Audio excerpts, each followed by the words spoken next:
TVN24 news নেটওয়ার্কের নিয়মিত আয়োজন দ্য ভিউজ অনুষ্ঠান থেকে আপনাদের সবাইকে স্বাগত জানাচ্ছি। আমি রানা আহমেদ। সুপ্রিয় দর্শক, আপনারা এই মুহূর্তে যারা ঘরে টেলিভিশন সেটের সামনে বসে এই অনুষ্ঠানটি দেখছেন কিংবা আরেকটু পরে টেলিভিশন সেটের সামনে বসে আপনাদের এই প্রিয় অনুষ্ঠানটি উপভোগ করবেন, কিংবা এই মুহূর্তে যারা ফেসবুক লাইভে ঢুকেছেন অথবা আরেকটু পরে ফেসবুক লাইভে ঢুকবেন, কিংবা আরো পরে সময় সুযোগ মতো যারা ইউটিউবে অনুষ্ঠানটি দেখবেন, তাদেরকেও আগাম স্বাগত জানিয়ে রাখি। সুপ্রিয় দর্শক, আমরা এই আমেরিকায় আসি অনেক স্বপ্ন নিয়ে, বুক ভরা স্বপ্ন, চোখ ভরা স্বপ্ন, অনেক স্বপ্ন, এবং সেই স্বপ্নের মধ্যে যে বিষয়গুলো সবচেয়ে বেশি প্রায়োরিটি বা প্রাধান্য পায়, একটি বাড়ি, একটি গাড়ি এবং ভালো একটি চাকরি বা ব্যবসা, অর্থ উপার্জনের জন্য। এগুলো পেলেই আমরা আমাদের সমাজে বা আমাদের কমিউনিটিতে যারা থাকি খুব খুশি হয়ে যাই। যখন বাড়ির কথা চিন্তা করি, যদি আমরা বাংলাদেশে থাকি, কি হয়, আছে টাকা আছে, আমার পকেটে টাকা আছে, ব্যাংকে টাকা আছে, একটি বাড়ি দেখলাম, জমি দেখলাম, গেলাম মালিকের সাথে কথা বললাম, তারপরে জমি জমার কাগজপত্র দেখলাম, বায়না করলাম, রেজিস্ট্রি করে নিয়ে আসলাম, শেষ। কিন্তু আমেরিকায় সেটা কি সম্ভব? টাকা থাকলেই কি বাড়ি কেনা খুব সহজ? মনে হয় এতটা সহজ নয়। অনেক প্রশ্ন আছে যেটি আমার ভেতরে আছে, আমি জানি আপনাদের ভেতরেও আছে। তাই আজকের এই আলোচনায় খুব গুরুত্বপূর্ণ একটি বিষয় নিয়ে আমরা কথা বলতে চাই। সাধ্যের মধ্যে আমেরিকায় নিজের বাড়ি, এটি আমরা কখন কিনব? এই গুরুত্বপূর্ণ একটি বিষয়। যেহেতু আমরা এই অনুষ্ঠানটিকে দুই ভাগে বা দুটো পর্বে বিভক্ত করেছি, প্রথম পর্বে এই বিষয়টি নিয়ে আমরা কথা বলবো এবং এই বিষয়ে নানান জিজ্ঞাসা, নানান প্রশ্ন আমাদের আছে, সেগুলো করবো, এবং দ্বিতীয় পর্বে আরেকটি বিষয় থাকবে। এই স্বপ্নের দেশে আমরা এসেছি আমাদের সন্তানদের, আমাদের নতুন প্রজন্ম, আমাদের ভবিষ্যৎ প্রজন্মকে একটি ভালো স্কুলে, স্পেশালাইজড স্কুলে পড়াশোনা করে ভালো ফল অর্জন করে তাদের ভবিষ্যতের ভিত মজবুত করবার জন্য, সেটি নিয়েও আমরা কথা বলবো। এবং সেখানে আমরা যে বিষয়টি নিয়ে কথা বলতে চাইবো, যে নিউ ইয়র্ক সিটির শিক্ষার্থীরা গত এক দশকের মধ্যে পরীক্ষার সর্বোচ্চ নম্বর অর্জন করেছে, কিভাবে সেটি করেছে, এই বিষয়টি নিয়ে আমরা কথা বলবো। সুপ্রিয় দর্শক, এই দুটি বিষয়ের উপরে আপনাদের তো নানান প্রশ্ন থাকতেই পারে, থাকাটাই স্বাভাবিক।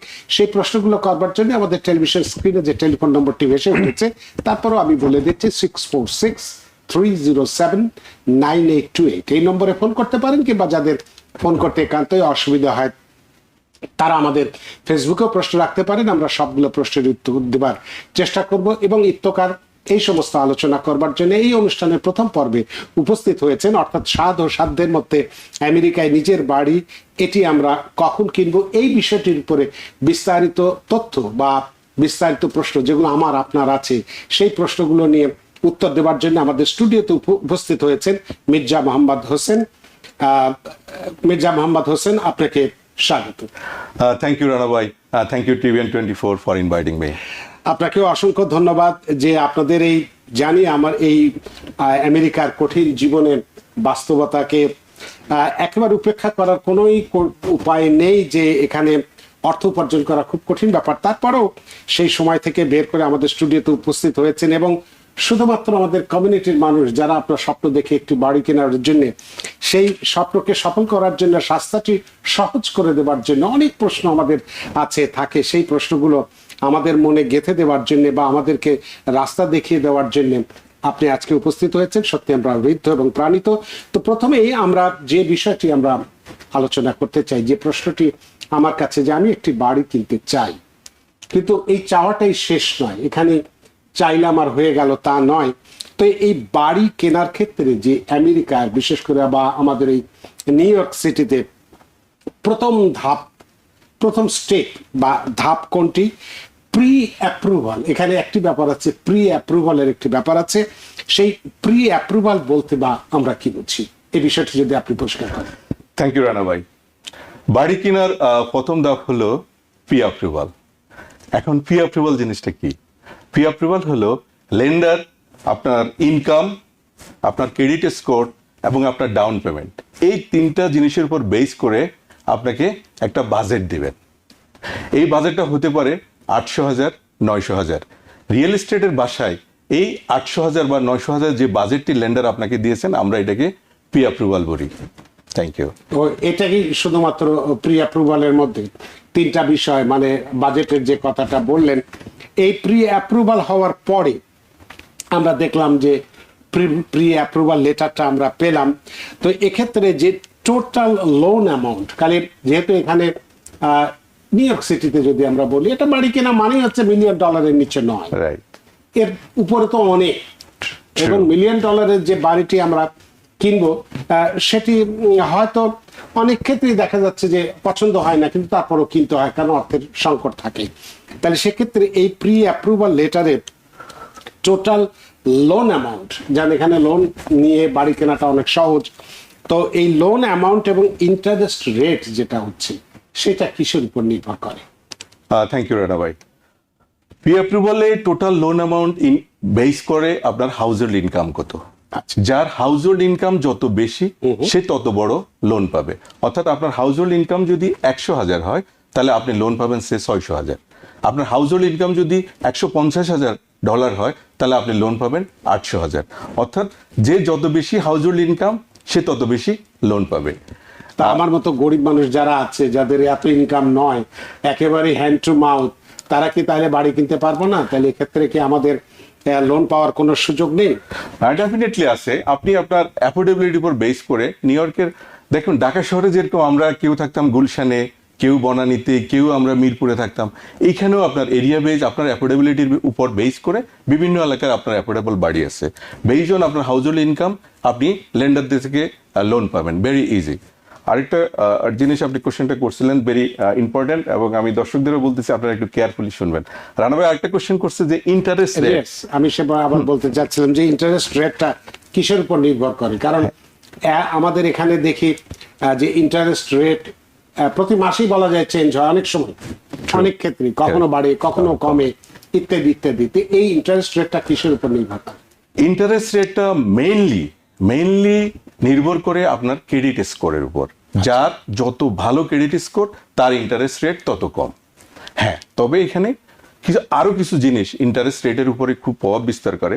এটা হলো অ্যাবিলিটি টু রিপে, অর্থাৎ আপনি যে লোনটা নিচ্ছেন এইটা যে রিপে করবেন, এটার অ্যাবিলিটি আপনার কতটুকু, আপনার সক্ষমতা কতটুকু।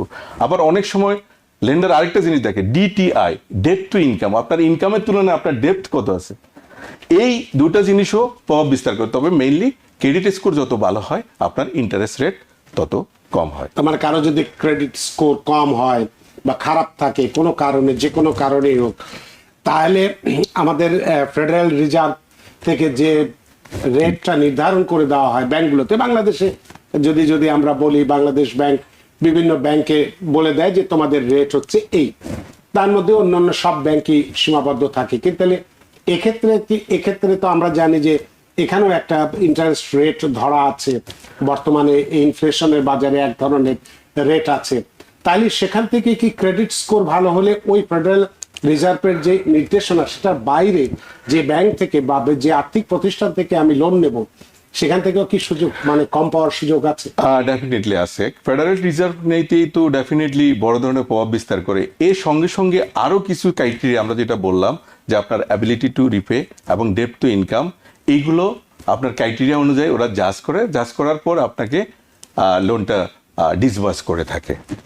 তো এই লোন নেওয়ার ক্ষেত্রে তো কি ঝামেলা কেমন আছে? কি রকম লোন পাওয়ার ক্ষেত্রে আমাকে কি কি করতে হবে? সে আমি একটি বাড়ি পছন্দ করলাম, প্রি অ্যাপ্রুভাল হয়ে গেল, অনেক কিছু সবকিছুই হয়ে গেল, ইন্সপেকশন হয়ে গেল, ছোটখাটো ত্রুটি বিচ্যুতি যেগুলো ছিল সেগুলো সব ঠিকঠাক করে দিল, আমরা কন্ট্রাক্ট সাইন করলাম, তো এই লোনটা পাওয়ার ক্ষেত্রে আমাকে কি কি করতে হবে? লোনটা পাওয়ার ক্ষেত্রে আপনি তো প্রথমেই পি অ্যাপ্রুভাল পেলেন। পি অ্যাপ্রুভাল পড়ার পরে এটার উপর বেস করে আমরা বাড়ি দেখি, বাড়ি দেখা কন্ট্রাক্ট হয়ে গেলে, বাড়ি যদি পছন্দ হয়ে যায় আমরা কন্ট্রাক্ট এক্সিকিউট করে ফেলি। কন্ট্রাক্ট এক্সিকিউটের পরে আসে যে আমরা লেন্ডারকে বলি হ্যাঁ ঠিক আছে, আমার লোনটার কি অবস্থা। তখন আমরা লেন্ডার অনেক সময় আপনাকে জিজ্ঞেস করে যে আপনার পে স্ট্যাপ আমাকে প্রোভাইড করেন, ইনকাম ভেরিফিকেশন, আপনার জব ভেরিফিকেশন, এই জিনিসগুলো করে। এই জিনিসগুলো জব এবং ইনকাম ভেরিফিকেশনটা হয়ে গেলে নর্মালি ওরা খুব বেশি সময় নেয় না, আপনাকে সিটিজি ক্লিয়ার টু ক্লোজ নামে একটা প্রোভাইড করে, তখনই আমরা অ্যাটর্নিদের সাথে বসে ক্লোজিং ডেট ফিক্স করে ফেলি। তো সেরকম ক্ষেত্রে সে মানে লোন নেওয়ার ক্ষেত্রে বাংলাদেশে যেমন আমাদের দেশে একটা লোন নেওয়ার ক্ষেত্রে একটা বিশাল প্রক্রিয়া অবলম্বন করতে হয় এবং সময় নেয় অনেকে। এক্ষেত্রে এখানে সময়টা কেমন লাগতে পারে? এইখানে সবকিছু মিলিয়ে। আপনি যদি খুব ভালো রিয়েলটারের সাথে কাজ করেন এবং যারা প্রফেশনাল মর্গেজ ব্রোকারদের সাথে কাজ করেন অথবা মর্গেজ ব্যাংকারদের সাথে, ইজ 1 2 3, নট আমাদের দেশের মতো অত জটিলতা এখানে নেই।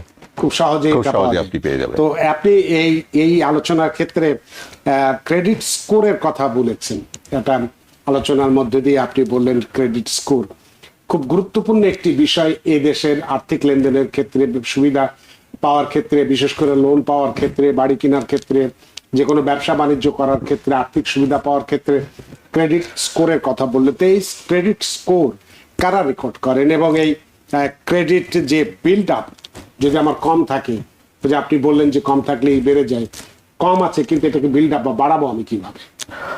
থ্যাংক ইউ রানা ভাই। আমাদের বাংলাদেশে ক্রেডিট রেকর্ড করতেন credit information bureau, CIB report নিলে আমরা সব পেয়ে যেতাম। বাংলাদেশ ব্যাংক থেকে সিআইবি রিপোর্ট নিলে আমরা সব ওর হিস্ট্রি পেয়ে যেতাম। বাট এখানে সরকার 3টা ইনস্টিটিউশনকে লাইসেন্স দিয়েছেন যে ক্রেডিট স্কোর রেকর্ড করার জন্য। এটা হলো একটা হলো ইকুইপ্যাক্স, একটা হলো এক্সপিরিয়ান, আর একটা হলো ট্রান্সইন্ডিয়ান। এরা ক্রেডিট রেকর্ড করে যখনই রেন্ডারদের কোনো রিকোয়ারমেন্টস থাকে, রিকোয়ারমেন্ট অনুযায়ী ওরা ডাটা প্রোভাইড করে। আর ক্রেডিট স্কোর কিভাবে বিল্ড করবেন, এইটা খুবই গুরুত্বপূর্ণ কোশ্চেন্স, এবং আমার মনে হয় আপনারা কেয়ারফুলি শুনবেন। এদেশে ক্রেডিট ছাড়া আপনি কিছুই করতে পারেন না, শুধু বাড়ি না, ইভেন আপনি একটা গাড়ি কিনতে গেলেও আপনার ক্রেডিট স্কোরের দরকার হবে। ক্রেডিট ভেরি ইম্পর্টেন্ট, ক্রেডিট ছাড়া আপনি মোটামুটি পঙ্গু। সো ক্রেডিট এর উপর আপনাকে জোর দিতে হবে। এখন কিভাবে ক্রেডিট বিল্ড আপ করবো? প্রথমত আপনাকে ব্যাংকে যাবেন, যায়া আপনি একটা অ্যাকাউন্ট ওপেন করবেন, ওপেন করে আপনি ক্রেডিট কার্ড ইউজ করা শুরু করবেন টাকা জমাতে। এখন অনেক সময় যারা নিউ ইমিগ্রেন্ট হয়ে থাকে, তখন ব্যাংক মনে করে ও তো কোনো ক্রেডিট রেকর্ড নাই, দেশে নতুন আসছে, তখন আপনাকে দেখা যাবে ক্রেডিট কার্ড দিবে না। সেক্ষেত্রে আপনি কি করবেন? সিকিউরড ক্রেডিট কার্ড ইউজ করবেন। হ্যাঁ, সিকিউরড ক্রেডিট কার্ডটা কি? সিকিউরড ক্রেডিট কার্ড হলো সমপরিমাণ অর্থ আপনি ব্যাংকে জমা দিয়ে ওই সমপরিমাণের লিমিটের আপনি একটা কার্ড ইউজ করবেন, তাহলে আপনার ক্রেডিট বিল্ড হতে থাকবে। এখন মনে করেন আপনি বললেন আমি নতুন আসছি, আমার তো আসলে সেই পরিমাণ যে $2000 দিয়ে একটা কার্ড নিব, সেই পরিমাণ অর্থ আপনার নেই। তখন আপনি কি করবেন? আপনার ফ্যামিলির বন্ধু বান্ধব, আত্মীয় স্বজন কারো একজনের অথরাইজ ইউজার হিসেবে আপনি একটা ক্রেডিট কার্ড দিবেন। এই অথরাইজ ইউজার হিসেবে ক্রেডিট কার্ড নিয়েও কিন্তু আপনি আপনার ক্রেডিট কার্ড বিল্ড করবেন। এখানে ক্রেডিট কার্ডের বাইরে আরেকটা জিনিস গুরুত্বপূর্ণ ভূমিকা পালন করে, সেটা হলো অনেক সময় আমরা এটাকে খুব গুরুত্ব দিই না। সেটা হলো আপনার যে পোস্টপেইড মোবাইল বিল এবং পোস্টপেইড ইন্টারনেট বিল, এই বিলটা অন টাইমে না দিলে আপনার ক্রেডিট স্কোরের উপরে অনেক সময় কি করে এফেক্ট করতে পারে। সো এই বিলগুলো আপনি অন টাইমে পরিশোধ করবেন ক্রেডিট বিল্ড আপের জন্য। থ্যাংক ইউ রানা ভাই। এগুলোই ক্রেডিট বিল্ড আপ করার উপায়। তো আপনি এই যে ক্রেডিট কার্ড মানে ক্রেডিট স্কোরটা বাড়ানোর জন্য ক্রেডিট কার্ডের কথা বললেন, যে ক্রেডিট কার্ড ইউজ করতে হবে এবং প্রতিনিয়ত ক্রেডিট কার্ড যদি কেউ, আমরা যারা নতুন আসি, যদি কোনো কারণে না পাই, সেক্ষেত্রে সিকিউরড ক্রেডিট কার্ডের কথা বললেন। এক্স্যাক্টলি। ধরুন আমি আছি এখানে অনেকদিন ধরেই আছি, আমার চাকরিও আছে, কিন্তু আমি যে কোনো কারণে হোক আমি ক্রেডিট কার্ড ইউজ করি, ডেবিট কার্ড ইউজ করি, সেক্ষেত্রে কি ডেবিট কার্ড দিয়ে যে সমস্ত কাজগুলো আমি করি, এই ডেবিট কার্ডের ক্ষেত্রে ইউজ করার ক্ষেত্রে কি আমার ক্রেডিট স্কোর বাড়ানোর সুযোগ আছে কিনা বা সেই সুযোগ দেয় কিনা? নো, এই দেশের লেন্ডার গুলা ধরে নেয় যে ক্রেডিট কার্ড জন্য যেরকম আপনি, অর্থাৎ আপনি একটা জিনিস ইউজ করে আপনি টাকা পেমেন্ট করছেন, তার মানে কি আপনার পে ব্যাক হ্যাবিট তৈরি করার জন্য ওরা ক্রেডিট কার্ড দেয়। ডেবিট কার্ড হলো আপনার মানি, লাইক আপনি ক্যাশ যেরকম ইউজ করতেছেন, ডেবিট কার্ড কিন্তু আপনি ক্যাশ ইউজ করছেন, কারো থেকে আপনি লোন নিয়ে তা ফেরত দেন নাই, ওরকম কোনো রেকর্ড তৈরি হয়নি। সো ডেবিট কার্ড অনেকটা ক্যাশ ইউজের মতো কাজ করে। ডেবিট কার্ড দিয়ে এই দেশে ক্রেডিট বিল্ড হয় না। ক্রেডিট বিল্ড করতে হলে আপনাকে ডেফিনেটলি ক্রেডিট ইউজ করতে হবে, ক্রেডিট কার্ড ইউজ করতে হবে। তবে সেক্ষেত্রে তো যদি বলেন যে আমি হয়তো আমার ডেবিট কার্ড দিয়ে আমি বাজার করছি, সদাই করছি, আমার টাকা দিই, শুধু ক্যাশ না দিয়ে আমার কার্ডটা ইউজ করছি, তো আমি তো অনেক সময় যে উবার ব্যবহার করছি বা এটা ব্যবহার করছি, সেখানে তো আমার টাকাটা দিচ্ছি, তার সাথে লেনদেন হচ্ছে, তাহলে কেন হবে না? উবার কিন্তু এগুলো সব প্রিপেইড, অর্থাৎ কোনোটাই আপনি বাকিতে করেন নাই। হ্যাঁ, তো বাকিতে না করলে আপনার ক্রেডিট বিল হবে না। ক্রেডিট ওরা দেখতে চায় যে আপনি কারো থেকে লোন নিয়েছেন, লোনটা ফেরত দিয়েছেন কিনা। সো এই ক্রেডিট বিল্ড আপের ক্ষেত্রে আপনাকে খুব নজর দিতে হবে, আপনার মানসিকতাকে যাচাই করে যে এই মানুষটিকে যে আমি লোন দিব, সে যথাসময় লোনটা পরিশোধ করবে। এক্স্যাক্টলি রানা ভাই, ওরা এই জিনিসটাই দেখতে চায় যে আপনার এই যে পে ব্যাক হ্যাবিটটা তৈরি করার জন্য যে ও অন টাইমে পরিশোধ করছে কিনা, তাহলে আমি যে তার জন্য ইনভেস্ট করব, আমার ইনভেস্টমেন্টটা সে অন টাইমে রিটার্ন দিবে কিনা, এই জিনিসটা দেখার জন্য ওরা এই এই এই এক্স্যাক্টলি আপনি যেটা বললেন সেই জিনিসটা চেক করে। তো সেক্ষেত্রে যদি আমি ক্যাশ টাকা দিয়ে বাড়ি কিনি তো অসুবিধা আছে? ক্যাশ টাকা দিয়ে বাড়ি কিনলে অসুবিধা নাই, তবে সেই ক্ষেত্রে আপনাকে অনেক সময় যদি আপনি 2 মাসের ভিতরে সে বাড়িটা কিনতেছেন যখন থেকে তার 2 মাস আগে যদি আপনি কোনো ক্যাশ টাকা আপনার অ্যাকাউন্টে জমা রাখেন, সেক্ষেত্রে ওরা সোর্স জানতে চায় যে এই টাকাটা আপনি কোথা থেকে, সোর্স অফ ইনকামটা কি ওরা দেখে, থেকে আসলে এই জিনিসটা চেক করে। আচ্ছা, কিন্তু যদি আমি ধরুন আসলাম, আসার সময় অল্প অল্প করে আমার টাকা বিল্ড আপ করলাম 5,000 10,000 করে মাসে মাসে ব্যাংকে রেখে, সপ্তাহে ব্যাংকে রেখে রেখে 3 বছর পরে 5 বছর পরে যদি যে একটা ভালো অ্যামাউন্ট হলো, অন্তত ডাউন পেমেন্ট দেওয়ার মতো একটা অ্যামাউন্ট হলো বা পুরো টাকাটাই দেওয়ার মতো অ্যামাউন্ট হলো, সেক্ষেত্রেও কি জিজ্ঞাসার প্রশ্নে পড়বো আমরা? না, সেক্ষেত্রে আপনার ওই যে বললাম 2 মাসের ভিতরে যদি আপনি কোনো ক্যাশ টাকা জমা না দেন, আগে 2 মাস আগে যদি কোনো টাকা জমা দিয়ে থাকে, সেক্ষেত্রে ওরা কোনো কোশ্চেন করবে না। লুক লাইক আপনি ফাইন্যান্সের মতো ইজিলি আপনি ডাউন পেমেন্ট দিয়ে ক্লোজিং টেবিলে বসে, ক্ষেত্রে তো আপনার লোনের ব্যাপারও নাই, খুব তাড়াতাড়ি আমরা ক্লোজিং করে ফেলতে পারি এবং আপনার স্বপ্নের চাবি আপনি খুব তাড়াতাড়ি হাতে পেয়ে যাবেন। It's good. খুব ভালোভাবে উত্তরটা দিয়েছেন, কারণ এটি একটু জানা আমার খুবই দরকার ছিল। আমাদেরকে অনেকেই এই কথাগুলো বলে থাকেন। আমরা বায়ারের কথা বা যখন বাড়িটা পছন্দ করেন তখন কিসের উপর বেস করে বাড়ির অফারটা, এটা একটা খুব গুরুত্বপূর্ণ বিষয়। অনেকেই এই বিষয়গুলো আমরা সমস্যার সম্মুখীন। এই প্রশ্নটা আপনার কাছে থাকবে, তবে একজন দর্শক অনেকক্ষণ ধরে অপেক্ষা করছে, তার প্রশ্নটি নিয়ে নিই। সুপ্রিয় দর্শক, কে আছে টেলিফোনে? দয়া করে নাম পরিচয় দিয়ে আপনার প্রশ্নটি করুন। হ্যালো। জি, আসসালামু আলাইকুম। ওয়ালাইকুম আসসালাম। রানা ভাই ভালো আছেন? জি আলহামদুলিল্লাহ। রানা ভাই, আমার 2টা প্রশ্ন ছিল। প্রথম প্রশ্ন হচ্ছে যে আপনি এত সুন্দরভাবে কিভাবে উপস্থাপনা করেন, এটা হচ্ছে প্রথম প্রশ্ন। Thank you. আচ্ছা, দ্বিতীয় প্রশ্ন হচ্ছে রানা ভাই, আমার হঠাৎ করে একটা কৌতূহল হলো যে অনেক সময় দেখা যায় যে খালি প্লট বিক্রি হয়। জি।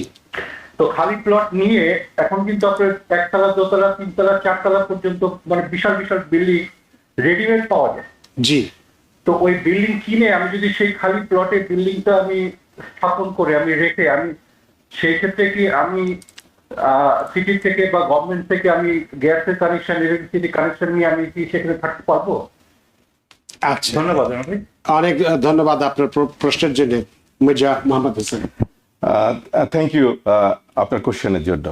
আপনার ওটা যদি রেসিডেন্সিয়াল এলাকা হয়ে থাকে অথবা আপনার রেসিডেন্সিয়ালের সুযোগ থাকে, ডেফিনেটলি আপনি সিটি থেকে অ্যাপ্রুভাল নিয়ে আপনি আপনার স্বপ্নের বাড়িতে বা আপনার কমার্শিয়াল অ্যাপার্টমেন্টে অথবা কমার্শিয়াল বিল্ডিংয়ে অন্য অন্য রেন্টাল ইনকামের মতো আর যেরকম রেন্টাল দেওয়া যায় সেরকম আপনিও থাকতে পারবেন। এতে সিটি যদি অ্যাপ্রুভাল থাকে এবং ডিপার্টমেন্ট অফ বিল্ডিং থেকে যদি আপনাকে বসবাসের অনুমতি দিয়ে থাকে, তাহলে সেক্ষেত্রে কোনো সমস্যা নেই। Thank you. আশা করি প্রিয় দর্শক, আশা করি আপনার প্রশ্নের উত্তর পেয়েছেন। আপনি সেরকম বাড়ি যদি পান বা নিশ্চয়ই পেয়েছেন বলেই প্রশ্নটি করেছেন, আপনি সিটির অনুমোদন নিয়ে আপনি বাড়ি করতে পারেন, অসুবিধা নেই। আব্দুর রকিব তিনি প্রশ্ন করেছেন, মজার একটি প্রশ্ন। আমি জানি না প্রশ্নটা বলাও ঠিক হবে কিনা, তারপর আমি মজার প্রশ্ন যেহেতু উনি করেছেন আমিও বলতে চাই। তিনি বলছেন, বউ থাকা সত্ত্বেও কি একা বাড়ি কেনা যাবে? আমেরিকার কথাই বলছে।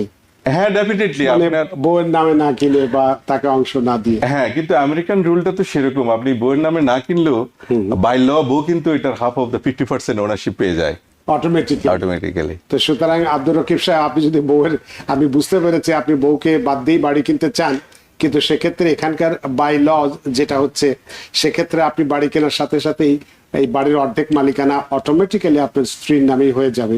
সুতরাং আপনি এবার চিন্তা করুন আদৌ বাড়ি কিনবেন কিনা। তো আমাদের হাতেও সময় নেই, 2 মিনিটের মতো সময় আছে, কিন্তু অনেকগুলো প্রশ্নই আমার ছিল যেগুলো আমাদের হয়তো অন্যদিন আমরা আলোচনা করবো। তো শুধু এই প্রশ্নটাই রাখতে চাই যে বায়ার যখন বাড়িটি পছন্দ করেন তখন তিনি কিসের উপর বেস করে বাড়ির অফারটা দেবেন?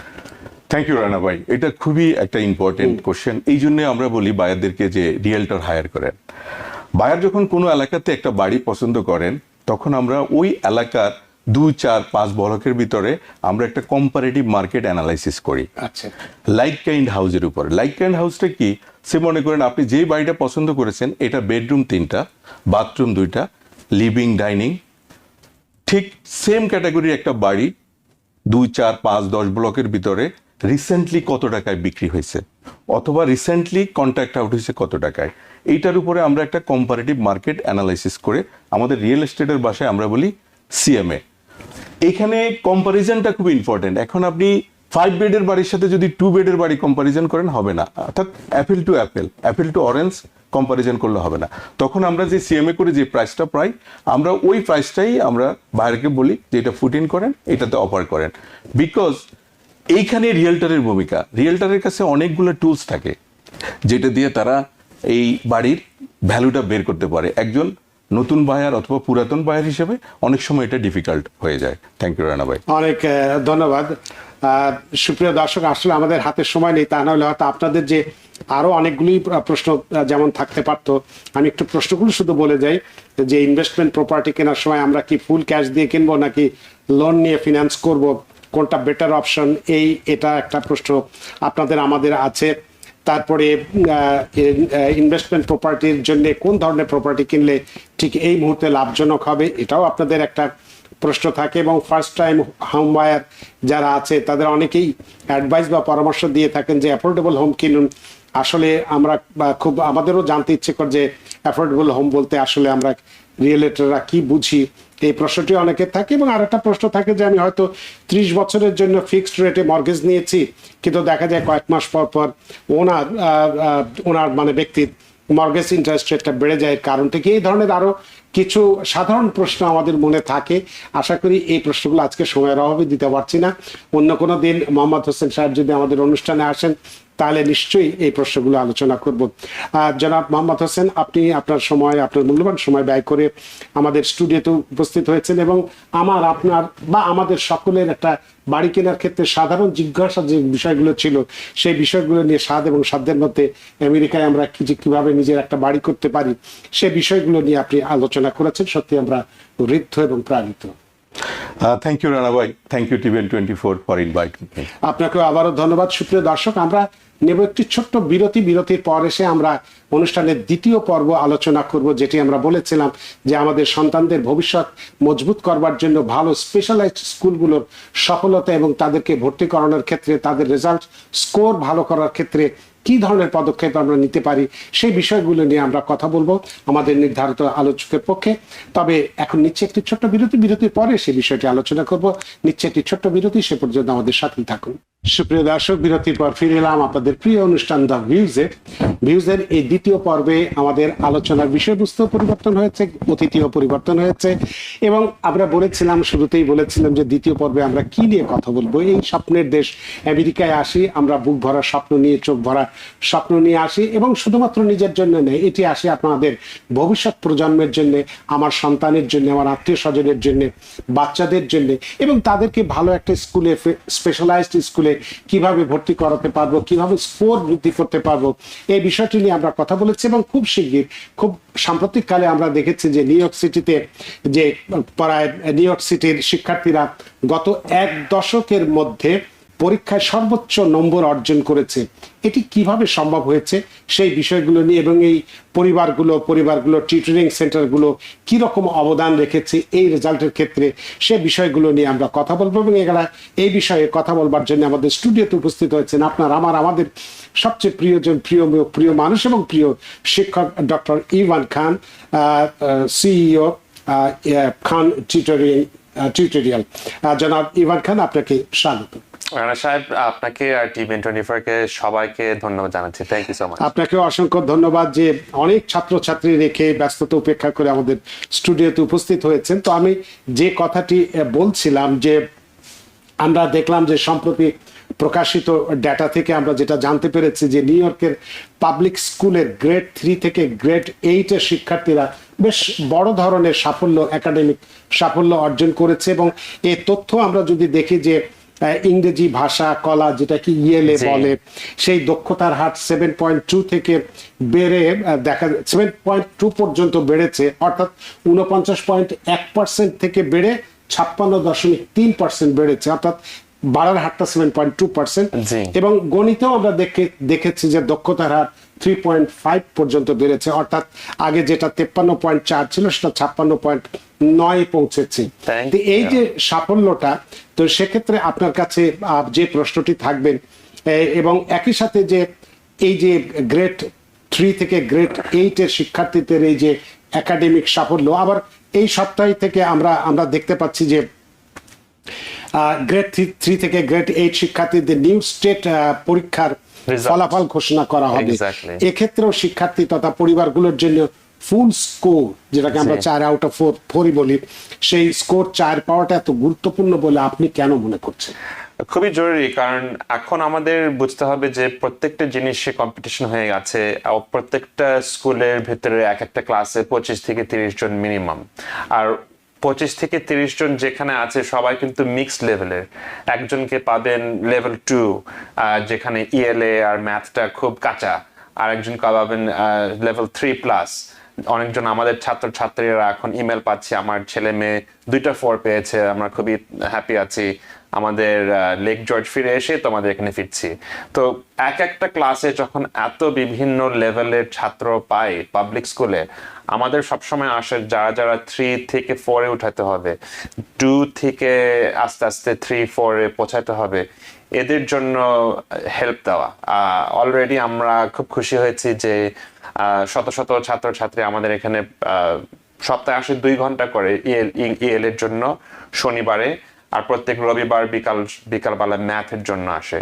তো আমরা এখন সামার টাইমে আমরা সবসময় চেষ্টা করি সেপ্টেম্বর শুরু হওয়ার আগে আমাদের প্রতিটা বাচ্চা অন্য ক্লাসমেটদের কম্পারিজনে আগে আছে। আর এগুলা যখন ভালো করা যায়, কয়েকটা সুযোগ মানে অপরচুনিটি খুলে আসে। মানে আমাদের একটা হান্টার পরীক্ষা আছে, হান্টার হাই স্কুল স্পেশালাইজ পরীক্ষার জন্য শুধু যারা যারা ম্যাক্সিমাম হাই 4 দুটা পেতে পারে, অথবা মিডল স্কুলও আছে। এখানে আমাদের আশেপাশে আছে PSIS 122, মার্ক টুয়েন, ক্রিস্টো ম্যাকঅলফ, যেগুলা লুই আর্মস্ট্রং আমাদের নর্দার্ন বুলেভার্ডে, যেগুলো ভালো রেজাল্ট পেলে ওদের ওখানে অনার্স প্রোগ্রাম, জিএনটি প্রোগ্রামে অ্যাডমিশনের জন্য সুযোগ বেড়ে যায়। তো এটা খুবই একটা গুরুত্বপূর্ণ বিষয় আপনি বললেন। তো এই যে একাডেমিক উন্নতি, যেটা আমরা সাফল্যের কথা বললাম যে এনওয়াইসির, এক্ষেত্রে অনেকেই বলছে যে এনওয়াইসি রিডস এবং এনওয়াইসি সলভস, জি। এর মতে যে প্রমাণ ভিত্তিক উদ্যোগকে মোটামুটি কৃতিত্ব দেওয়া হয়েছে। কিন্তু আমি যেটা জানতে চাই যে শুধুমাত্র এই দুটো বিষয় নয়, যে নিউ ইয়র্ক সিটির প্রতিটি বোরোর মধ্যে যে গ্যাপটা ছিল, সেই গ্যাপটা পূরণ করার একটা সুযোগ তৈরি হয়েছে। তো এই তাছাড়া আমার কাছে যেটা মনে হচ্ছে যে এই গ্যাপ কমিয়ে আনার ক্ষেত্রে এই রেজাল্টটি কতটা ভূমিকা পালন করে। তো এখন গ্যাপটা বন্ধ করতে, ডিক্রিজ করতে এখন অনেক সময় আছে বাকি, কারণ এখন আমাদের প্রত্যেকটা এলাকায় আলাদা। যেখানে ব্রঙ্কসে যেখানে স্কুল অনেকটা আন্ডার ফান্ডিং থাকতে পারে, দেখা গেল যে ওই বড় থেকে এশিয়ানরাও অনেক 47% মাত্র পাস করছে, 3 পর্যন্ত পাচ্ছে। যেখানে আপনি আমাদের বেলরোজ এলাকায় আসেন, যেখানে অনেক বাঙালি হয়ে আছে, কুইন্স ভিলেজে আসবেন, দেখবেন ওই 45% ধরেন 70%। তো এখানে ধরেন 25% ছাত্রছাত্রী এখানে যে গ্যাপ হয়ে আছে প্রত্যেকটা বড়র মধ্যে আপনি সুন্দরভাবে ধরতে পারলেন। আমরা খুশি হচ্ছি যে এই গ্যাপটা কমে যাচ্ছে, প্রত্যেকটা ডিস্ট্রিক্ট আস্তে আস্তে উঠে আসছে। কোনো সময় আশা করি না যে ডিস্ট্রিক্টগুলো নিচে এসে সমান হবে। তো ওইটার পিছনে আমরা ব্রঙ্কসেও খাটনি করছি। আমাদের যেখানে ব্রঙ্কসের ছাত্রছাত্রী আছে, আমরা দেখছি ওজন পার্কের মতো এলাকায়, ব্রঙ্কসের মতো যেখানে মিডিয়ান ইনকাম জিপ কোড থেকে শুরু করে ফান্ডিং কোথায়, প্রত্যেকটা ডিস্ট্রিক্টে কোথায় ওভার ক্রাউডিং হচ্ছে, ওগুলা চেষ্টা করছি আগের থেকে পার্টনারশিপ করে পরীক্ষাগুলো আরেকটু ভালো করাইতে। তো বিভিন্ন বড়তে যেহেতু এই গ্যাপটা যদি কমিয়ে আনে, তাহলে তার এই দৌড়াদৌড়ির প্রয়োজন পড়বে না। আবার যেখানে বাসা আছে, আমার হয়তো এখানে বাসা আছে, আচ্ছা ব্রঙ্ক সায়েন্স অনেক ভালো, তাহলে ওখানে দৌড়াই যাব, এটা হয়তো যদি আমার এখানে। আশা করি যদি প্রত্যেকটা স্কুলে ভালো হতে পারে, তাহলে না আমরা কোনোদিন আগের কালের মতো 20 বছর আগের মতো পুরো বাসা শিফট করে মিডল স্কুলে পাঠাতে হবে। এটা আমাদের আপু আছে আপনার বাড়িতে, আমারও মনে আছে ওই সময়। আমি বড় হয়েছি এলমহার্স্টে সাউথ ওজন পার্কে, কিন্তু মিডল স্কুল আসার জন্য অন্য বাসা নিতে হয়েছে। তো এগুলা আশা করছি যে আমরা যত সাপোর্ট দিতে পারি যেখানেই থাকুক। ওই কারণে আমাদের 8টা লোকেশন নিউ ইয়র্ক শহরের প্রত্যেকটা বাঙালি এলাকায়। আমরা চেষ্টা করি যে কোনো এলাকাকে না মানে পিছিয়ে রাখতে। তো আমরা প্রত্যেকটা যেখানে আমাদের বাংলাদেশ কমিউনিটি বেশি আছে ওখানে আমরাও আছি আশা করি। তো এটাও একটা ভালো বিষয়। তো আমরা বলছিলাম যে এই যে রেজাল্টের সাফল্যের বিষয়টা আমাদেরকে বেশ উদ্বেলিত করছে, খুশি করছে, কিন্তু এবং সেক্ষেত্রে যদিও আমরা দেখছি যে এনওয়াইসি রিডস এবং এনওয়াইসি সলভস এর কৃতিত্ব পাচ্ছে, আমার আপনার কাছে যে প্রশ্ন, যেহেতু আপনি শিক্ষার সঙ্গে জড়িত আছেন এবং আমাদের কমিউনিটি বা আমরা যারা মন মানসিকতার দিক থেকে আছি, যে আমাদের ফার্স্ট প্রায়োরিটি থাকে আমাদের সন্তান, এই যে কৃতিত্ব, রেজাল্টের যে কৃতিত্ব, পাবলিক স্কুলের যে সাফল্যটা এসছে, শুধু কি এই নিউ ইয়র্ক রিডস এবং নিউ ইয়র্ক সলভস এর কৃতিত্বের কারণেই, নাকি এটা এখন- পরিবারের আমাদের আমরা কনসার্ন এটা যেরকম আমাদের সবাই- বাচ্চাদের সবাই। নিয়ে এবং আমরা- আপনাদের মতো টিউটোরিয়াল সেন্টার যারা আছে আমরা তাদের সবার হাত আছে, কারণ আমরা দেখতে হবে কোন কোন এলাকায় বেশি বেশি আগাচ্ছে। এনওয়াইসি রিড সলভ যত কিছু হেল্প করছে, আমরা খুব খুশি যে এরকম একটা ফাউন্ডেশনের জন্য সবার জন্য পাবলিক স্কুল সিস্টেমে আছে। আমাদের অনেক ছাত্রছাত্রী আছে যে যারা আরেকটা পাবলিক স্কুলের প্রোগ্রাম আছে, ড্রিম প্রোগ্রাম, কিন্তু ওখানেও যেটা ফ্রি পাচ্ছে আর যেটা খানে এসে অথবা অন্য যে কোনো সেন্টারে এসে পাচ্ছে, প্রত্যেকটা জায়গায় দেখবেন আলাদা একটা চাপ। কিন্তু আপনি যে কথাটা বলেছেন, সবসময় যে বাসায় প্যারেন্টসরা বেশি Right, সময় দিচ্ছে, right. যে বাসায় মারা বাবারা বসে ওদের ছেলেমেয়েদের সাথে বই পড়ছে, স্কুল নিয়ে সারাক্ষণ আলোচনা হচ্ছে, ওই বাড়িতে দেখবেন সবসময় বাচ্চারা নিজের থেকে একটা মোটিভেশন নিয়ে এসে, ওরা যেখানে অন্যরা আছে ওরা হয়তো নিজেদেরকে আরেকটু পুশ করে আরেকটু হায়ার লেভেলে চেষ্টা করছে। এবং সেক্ষেত্রে আমার মনে হয় যে বাড়িতে তো যেটা আপনি বললেন, যে এনভায়রনমেন্টটা তৈরি হচ্ছে বাবা মার মাধ্যমে, সেই সাথে যেটুকু ল্যাকিংস থাকে সেটা যদি আপনাদের মতো টিউটরিং সেন্টারগুলোতে যায়, ওটা বোধহয় যে গ্যাপটা থাকে সেটাও পূরণ হয়ে আরেকটু ভালোর দিকে যায়। থ্যাংক ইউ, এটা সবচেয়ে জরুরি জিনিস। আমার বাবা মা যে যখন শুরু করলেন 31 বছর আগে, এই সপ্তাহে অগস্টের সেকেন্ড উইকে 1994 সালে শুরু করি আমরা একটা সেশন নিয়ে, তখন থেকে বুঝতে পারছি যে আমাদের প্যারেন্টস থেকে এই স্কুল সিস্টেমের প্রত্যেকটা পথ বুঝানো, দেখায় দেওয়া। আর অনেক সময় আমাদের এক দাওয়াতে শুনবেন, আমি তো এই স্কুলের সম্বন্ধে এটা শুনলাম, ব্রং সায়েন্সে যারা যায় ওরা তো পরে এই কলেজে পড়ে, আমি তো এটা শুনলাম। তো অনেক কিছু আমরা দাওয়াতে, ফোনে, আত্মীয় স্বজনদের থেকে শুনি। আমার সবসময় অ্যাডভাইস হলো, সবসময় নিজে একটু রিসার্চ করে, এরকম টিভিএন 24 শো দেখবেন, আমি হোক যে কোনো কেউ হোক, আমাদের সেন্টারে এসে এই প্রশ্নগুলো আমাদেরকে জিজ্ঞেস করবেন যে আমরা ক্লারিফাই করতে পারি। কারণ আমরা অনেক বিভিন্ন জিনিস মানুষের কান থেকে শুনে এসে আমরা ক্লারিফাই করি প্রত্যেক শনিবার, রবিবার, সেই শুক্রবার। জিনিসগুলোকে, সমস্যাগুলোর বা নানান প্রশ্নের জিজ্ঞাসাগুলোর উত্তর আপনারা দিয়ে থাকেন। এবার আপনার কাছে যে প্রশ্নটি করব, যে K6 যেটাকে আমরা বলি, তা আপনারা এই কিভাবে K6 শ্রেণীর স্টুডেন্টদেরকে স্টেট পরীক্ষায় সর্বোচ্চ সফলতার জন্য কিভাবে প্রস্তুত করেন? পরীক্ষার জন্য আমরা সবসময় চেষ্টা করি স্কুল শুরু হওয়ার আগের থেকে আমরা একই জিনিসগুলো দেখা দিতে আগের থেকে। তা এখন আমরা অনেকগুলো মা দেখবেন, বাবারা দেখবেন যে উইকেন্ডে ওরা পিকনিক যাওয়ার আগে ওরা নামায় দিয়ে শেষ করে পিকনিক যাচ্ছে, অথবা সারা মাস প্রত্যেক শনি রবিতে এসে 2 ঘন্টা ELA ম্যাথ শিখতে পারলো। তারপরে যখন স্কুলে শুরু করবে, ওই জিনিসগুলো কিন্তু আমরা আরেকটু অ্যাডভান্স করাচ্ছি। প্রত্যেক মাসে ওদেরকে স্টেট লেভেলের পরীক্ষা আমরা দেওয়াচ্ছি। তো এখন স্টেট লেভেল পরীক্ষা যখন দেখবে, ওরা কেউ ডিফিকাল্ট পাচ্ছে না। আমরা অলরেডি ইমেল পাচ্ছি, দেখ আমার 2টা 4 পেয়েছি, থ্যাংক ইউ। তো যেটা বললাম, এখন আমরা ছেলে মেয়েদের সাহস, স্ট্রেস লিভিং, ডায়েট, ওদেরকে নিজেদেরকে একটু মোটিভেশন বাড়ানো, ইমোশনাল ইন্টেলিজেন্স যত কিছু আছে, ওদের হার্ভার্ড থেকে আমরা তৈরি করে ভিডিও আমাদের খানে এখন দেখাচ্ছি। আর এই প্রত্যেকটা ভিডিও আপনারা যারা যারা বাসায় দেখছেন, আপনারা ইউটিউবে যে খানস টিউটোরিয়াল সার্চ করে প্রত্যেকটা আপনারা পাবেন ফ্রি। এটা আমাদের হেলথ নিয়ে, ছেলে মেয়েদের মেন্টাল হেলথ হোক, ফিজিক্যাল হেলথ হোক, আমাদের আশা হলো প্রত্যেকটা বাচ্চা সাহস নিয়ে চলবে, মোটিভেশন নিয়ে চলবে। আর আমরা আশা করি যখন মা বাবারাও দেখবে এটা নিয়ে, ওদের বাড়িতে আসবে, সবাই মিলে একটা স্ট্রেস ফ্রি, কনফিডেন্ট, মোটিভেটেড লেভেলে পার হতে পারে। প্রত্যেকটা জিনিস আমাদের খানের ইউটিউবে ফ্রি এখন আছে। মানে এটাই আপনি যেটা বললেন যে K6 এর যে স্টুডেন্টদের যে স্টেট পরীক্ষার সর্বোচ্চ সফলতার যে বিষয়টি, সেটা হচ্ছে মূল বিষয়টা হচ্ছে মোটিভেশন সবচেয়ে জরুরি। Confidence, motivation. বাচ্চারা এমনিতে একটু নার্ভাস থাকে, মানুষের সামনে যদি ভুল করলে অন্য বাচ্চারা হাসে, অনেক সময় ভাবে বুলিং হচ্ছে, যদি স্কুলে আসলে বুলিং হচ্ছে, তো আমরা বুঝতে পারি যে বাচ্চাদের ইমোশনাল সেফটিটা খুবই জরুরি। আমারও 2 বাচ্চা আছে, এখন আমার মেয়ে 2 মাস পরে আমাদের স্পেশালাইজড হাই স্কুল SHSCT পরীক্ষা নিচ্ছে। আমার ছেলেও এখন গ্রেড 5-এ উঠে, দুজনেই কিন্তু অনার্স ক্লাসে ঢুকেছে ওদের লং আইল্যান্ডের স্কুলে। কারণ আমাদের এখানে নিয়ে অনেক সময় বলবে, ঝগড়া করবে, না আমি খানে যাব না, আমি আজকে বাসায় বসে গেম খেলবো, ফ্রেন্ডের বাসায় যাবো, আমাকে ওখানে নিয়ে যাও। কিন্তু এটার সাথে সবসময় একটু ব্যাক এন্ড ফোর্থ করতে করতে পুশ দিতে হচ্ছে।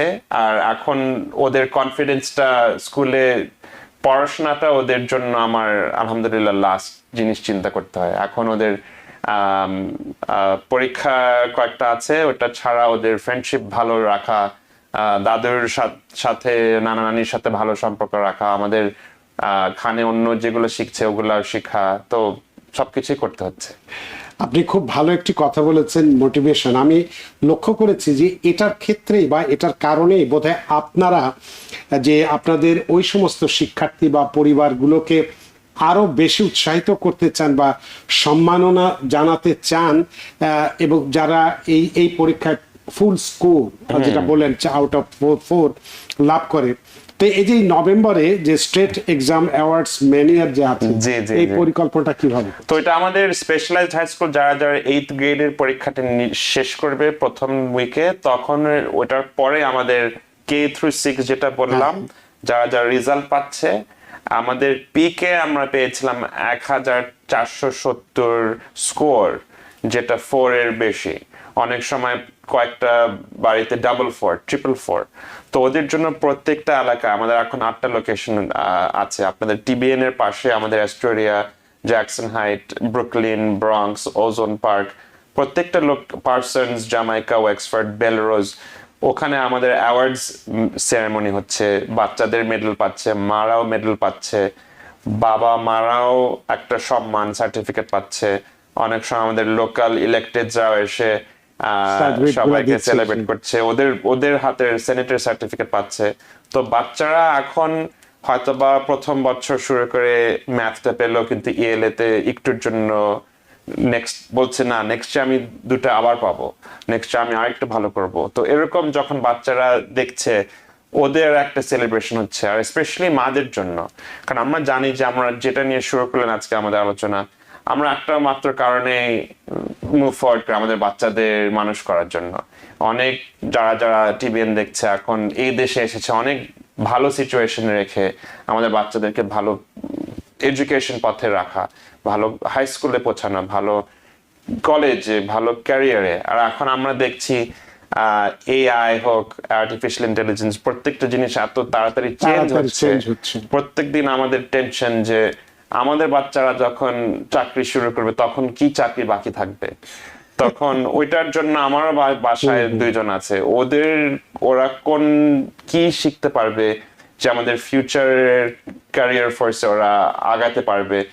নিউ ইয়র্ক শহরের মতো দামি জায়গা, ওরা কোন শহরে থাকবে, প্রত্যেকটা প্রশ্ন যেটা আমি আমার বাচ্চাদেরকে নিয়ে আলোচনা করি আমার ওয়াইফের সঙ্গে, আপনাদের বাচ্চাদের জন্য আমি একই টেনশন নিই আর একই প্রশ্ন সলভ করতে চেষ্টা করি প্রত্যেক শনি রবিবারে।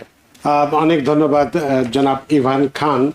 তো ছোট্ট একটা প্রশ্ন, জাস্ট অল্প হাতে সময় নেই আমাদের, সেটা হচ্ছে মাত্র আর 3 মাস পরেই আমরা দিলাম গ্রেড 8 এর স্পেশালাইজড স্কুলে ভর্তি পরীক্ষা হবে।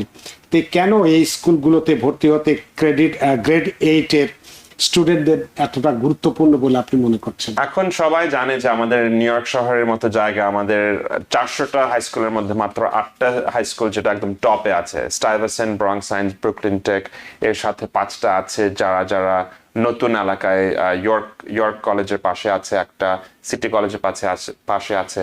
কিন্তু সবচেয়ে জরুরি, সবচেয়ে নাম করা হলো প্রথম 3টা, স্টাইভারসন, ব্রঙ্কস সায়েন্স, ব্রুকলিন টেক। আর এই 8টা স্কুল প্রত্যেক বছর 400টা হাই স্কুলের মধ্যে টপ 12, টপ 10 এর মধ্যে পৌঁছছে। এখন স্টাইভারসন থেকে হার্ভার্ড, আমাদের পৃথিবীর সবচেয়ে নাম করা ভালো ইনস্টিটিউশন, ইউনিভার্সিটি, আমাদের স্টাইভারসন হলো public school, free, 4th highest matching feeder to Harvard. তো আমরা যখন দেখছি হার্ভার্ডে ব্রঙ্ক সায়েন্স স্টাইভেসেন্টের ছাত্রছাত্রী ঘন ঘন ওরা চেষ্টা করছে নিতে, আমরা যেখানেই শুরু করি, যেই বাসায় শুরু করি, যে ফ্যামিলির ফাইন্যান্সিয়াল সিচুয়েশনে শুরু করি, এই স্কুলগুলাতে একটা মতো ঢুকতে পারলে আমাদের জীবনের ফিউচারটা একদম চেঞ্জ। চমৎকার হয়ে এখন যাবে। আমাদের একটা সুযোগ আছে যে কোনো ইউনিভার্সিটি, যে কোনো বোর্ডরুম কনফারেন্স, যে কোনো কোম্পানি আমাদেরকে নিতেই হবে। অনেক ধন্যবাদ ডক্টর ইরফান খান আপনার এই চমৎকার আলোচনার জন্য। এটিও অত্যন্ত আমাদের জন্য গর্বের যে নিউ ইয়র্ক সিটিতে আমাদের ছেলেরা ভালো রেজাল্ট করছে, এবং এটার পেছনে আমাদের পরিবার এবং সর্বোপরি আমি যেটা মনে করি যে আপনাদের মতো টিউটরিং সেন্টারগুলো যথেষ্ট অবদান রাখছে। তো আমাদের হাতে সময় নেই, সময় দৈতে বাঁধা সময়ের সীমানা টপকানো কঠিন, তাই অনুষ্ঠান শেষ করতে হচ্ছে। আজকের আপনার এই চমৎকার আলোচনার জন্য সত্যি আমরা প্রাণিত। আপনাকেও অনেক ধন্যবাদ, টিবিএন 24 সবাইকে ধন্যবাদ, থ্যাংক ইউ সো মাচ। আপনাকেও আবারও ধন্যবাদ। সুপ্রিয় দর্শক, আজকে আমরা এই ভিউজ অনুষ্ঠানের দুটো পর্বে দুটো বিষয় নিয়ে কথা বলেছি। একটি আমাদের স্বপ্নের বাড়ির কথা বলেছি, যে সমস্ত সাধারণ প্রশ্নগুলো আছে সেই বিষয়গুলো নিয়ে আমরা আলোচনা করেছি, এবং আমাদের ভবিষ্যৎ প্রজন্ম, আমরা দিন রাত হাড় ভাঙা পরিশ্রম করছি আমাদের জেনারেশনের জন্য, সেই জেনারেশনকে ভালো স্পেশালাইজড স্কুলে ভর্তি করার ক্ষেত্রে বা তাদের সফলতার গল্পগুলো কিভাবে আমরা বলতে পেরেছি বা তাদের কাছে পৌঁছে দিতে পেরেছি। আশা করি আজকের এই আলোচনার মধ্যে দিয়ে আপনার সন্তানকেও সেইভাবে প্রস্তুত করবেন তার ভবিষ্যৎকে চমৎকার করবার জন্য, আলোকিত করবার জন্য। আশা করি আজকের অনুষ্ঠান আপনাদের যথেষ্ট ভালো লেগেছে। সুপ্রিয় দর্শক, যে যেখানেই থাকুন, ভালো থাকুন, সুস্থ থাকুন, নিরাপদে থাকুন টিবিএন 24 নিউজ নেটওয়ার্কের সাথেই। শুভ সন্ধ্যা। টিবিএন 24 টেলিভিশন দেখতে আজই কল করুন 7187776556। লগ ইন করুন www.totalcablebd.com। নিউ ইয়র্ক থেকে সম্প্রচারিত টিবিএন 24 টেলিভিশন বিশ্বজুড়ে বাঙালির কণ্ঠস্বর।